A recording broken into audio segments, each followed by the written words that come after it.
L'African Lion 2024, cible de nouvelles attaques désespérées de la part Bengrina. Dans l'arène politique algérienne, le spectacle continue avec Abdelkader Bengrina, une figure qui semble déterminée à remporter le titre convoité de bouffon en chef.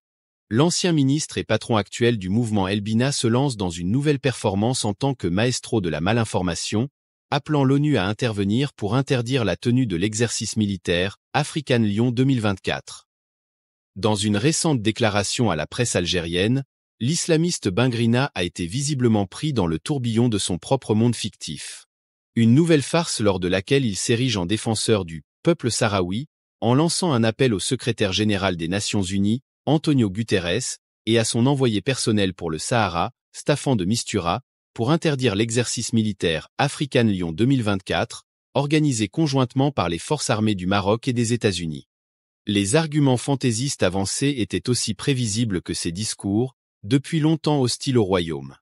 Avec un sérieux digne d'un clown triste, il dénonce ces manœuvres prévues du 20 au 31 mai 2024 comme une agression illégitime contre les territoires du Sahara, notant qu'ils violent le principe d'autodétermination supervisé par les Nations Unies.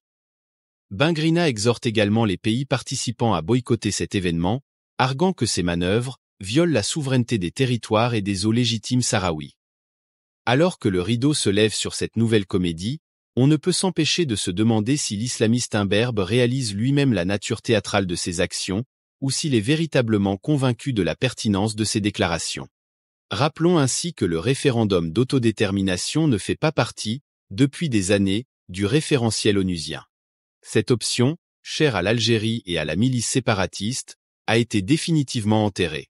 Guterres avait pris une position ferme mais pragmatique, en mettant en avant la résolution 2654 sur le Sahara, adoptée en 2022, comme le fondement essentiel de son rapport. De plus, il a décidé d'exclure toutes les résolutions antérieures à 2018 du cadre pouvant mener à une solution au conflit. En outre, ce référendum ne fait son entrée que dans une scène bien spécifique, lorsque le chef des séparatistes, Brahim Ghali, persiste à le vendre comme la panacée ultime à l'envoyé personnel du SG de l'ONU au Sahara, Staffan de Mistura, notamment le 11 septembre à New York. Pour revenir à la dernière facétie de Bengrina, qui s'est offert une petite escapade aux frontières maroco-algériennes pour délivrer un monologue aussi envoûtant qu'un mauvais numéro de stand-up. Son objectif ? Essayer, en vain, de blanchir l'Algérie de toute action hostile envers le Maroc, tout en oubliant les nombreuses preuves accablantes de l'implication de la junte militaire dans d'innombrables activités nuisant au royaume et à son image. En tout cas, il semblerait que l'Algérie n'a qu'une seule règle d'or assez simple. Tant que cela va à l'encontre du Maroc, tout discours, aussi farfelu soit-il, est le bienvenu et est bon à prendre. Pas besoin de vérifier les faits ou de se soucier de la crédibilité des informations qui représentent les arguments, forts et solides, de ces acteurs politiques qui sortent de nulle part. Malgré la rupture de ses relations avec le Maroc, l'Algérie nomme 2 consuls. L'Algérie vient de nommer 2 nouveaux consuls au Maroc. Une première depuis 2021, année au cours de laquelle le pays d'Abdelmadjid Tebboune a décidé unilatéralement de rompre ses relations diplomatiques avec le royaume. Le président algérien a procédé à la nomination de 28 ambassadeurs et 6 consuls, a annoncé mardi le ministère des Affaires étrangères algérien dans un communiqué, indiquant que ces nominations visent à améliorer la performance du travail diplomatique dans le contexte des enjeux actuels et à garantir une prise en charge optimale des communautés. 2 consuls ont été nommés au Maroc, fait savoir le journal Al Arabi Al Jadid qui a publié une liste des ambassadeurs et consuls algériens nommés, révélant que les nommés Hicham Farati et Belguid Djoudi sont les nouveaux consuls de l'Algérie à Oujda et Casablanca.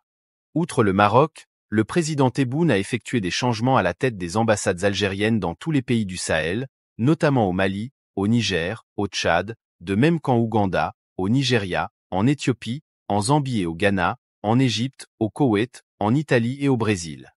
La nomination par l'Algérie de ces 2 nouveaux consuls au Maroc intervient dans un contexte de crise diplomatique née de la décision du gouvernement marocain d'exproprier des terrains situés près du siège du ministère des Affaires étrangères à Rabat et dont certains sont supposés appartenir à l'État algérien. Après avoir condamné cette décision du Maroc et menacé de réagir, l'Algérie, par la voix de son ministre des Affaires étrangères, Ahmed Attaf, a reconnu mardi que le Maroc a pris une décision décente, ajoutant que le sujet était clos. Depuis la rupture de ses relations avec le Maroc le 24 août 2021, l'Algérie n'a pas nommé d'ambassadeur à Rabat. Toutefois, ses consulats à Oujda et Casablanca ont poursuivi leurs activités. Ce qui justifie la nomination des 2 nouveaux consuls. Le consul à Casablanca est désormais le représentant officiel de l'Algérie au Maroc. Le Maroc renforce sa flotte militaire avec des chars blindés Berkat. Voulant ériger son arsenal militaire en modèle d'excellence et en symbole de sa force, le Maroc acquiert des nouveaux engins de dernier cri. Les forces auxiliaires ont récemment franchi une étape significative dans la modernisation de leur arsenal militaire. La société fabricante, Lanco Industrie, a annoncé la livraison de 88 véhicules militaires blindés de type Berkat, marquant ainsi une nouvelle ère dans les capacités opérationnelles de cette force de sécurité nationale. Reconnus pour leur robustesse et leur polyvalence, ces véhicules blindés de haute technologie sont classés parmi les catégories légères et moyennes d'intervention. Ils ont fait leurs preuves auprès de plusieurs unités tactiques spécialisées aux États-Unis et à travers le monde. Le Berkat se distingue par sa capacité d'accueil pouvant atteindre 12 personnes et sa capacité à opérer efficacement sur des terrains difficiles grâce à sa vitesse maximale de 145 km/h. Le plus fameux des différents modèles acquis, le Berkat Rio Control. Ce dernier se démarque par ses fonctionnalités avancées. Équipé d'un chasse-neige hydraulique puissant, de vitres blindées et d'un système d'extinction d'incendie, ce véhicule est spécialement conçu pour gérer les situations de troubles civils et assurer la sécurité publique dans les environnements urbains. Parallèlement à cette mise à jour de la flotte terrestre, le Maroc a également conclu un accord majeur avec les États-Unis pour l'acquisition de missiles Javelin, spécialisés dans la lutte anti-blindage. D'une valeur de 260 millions de dollars, soit environ 2,6 milliards de dirhams, cette transaction représente une étape cruciale dans le renforcement de la capacité défensive du Maroc. D'après l'Agence de coopération de défense et de sécurité américaine, DSCA, cette acquisition vise à renforcer la capacité défensive du Maroc à long terme, garantissant ainsi sa souveraineté et son intégrité territoriale.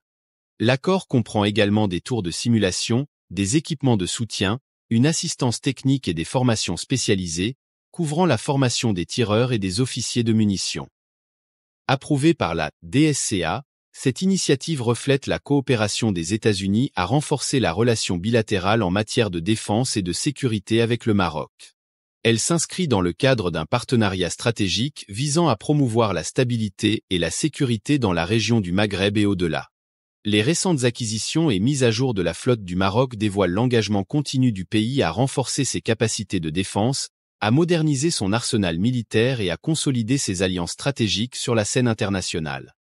Cette démarche souligne également la détermination du Royaume à jouer un rôle actif dans la promotion de la paix et de la sécurité régionale, tout en assurant la protection de ses frontières et de ses citoyens. Le secteur automobile marocain adopte un important projet de fabrication de cathodes. Le dynamisme de l'investissement dans le secteur automobile marocain s'intensifie à travers la conclusion d'une convention prometteuse, ouvrant la voie à la création d'une unité de production de cathodes destinées aux batteries de véhicules électriques. Ce projet ambitieux chapeauté par le chinois BTR New Material s'annonce comme un moteur d'opportunité, promettant la génération de pas moins de 2500 emplois. La signature de la convention d'investissement pour le projet stratégique de BTR New Material Group, présidé par Aziza Kanouche et qui s'est tenue ce vendredi 29 mars 2024 à Rabat, a marqué une avancée majeure. Ce projet ambitieux prévoit la création d'une unité de production de cathodes pour batteries de véhicules électriques, représentant un investissement de 3 milliards de dirhams, MMDH, et la création de plus de 2500 emplois, dévoile le ministère de l'Investissement, de la Convergence et de l'Évaluation des politiques publiques. Ce projet, le premier de cette envergure dans l'écosystème des batteries électriques au Maroc à être ainsi concrétisé, implique l'implantation d'une usine ayant une capacité de production de 50 000 tonnes par an au sein de la cité Mohamed VI Tanger Tech.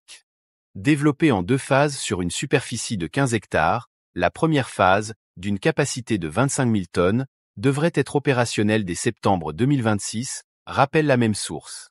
Les travaux du projet, déjà entamés, sont portés par le groupe chinois BTR, un leader mondial dans la fabrication de composants pour batteries électriques.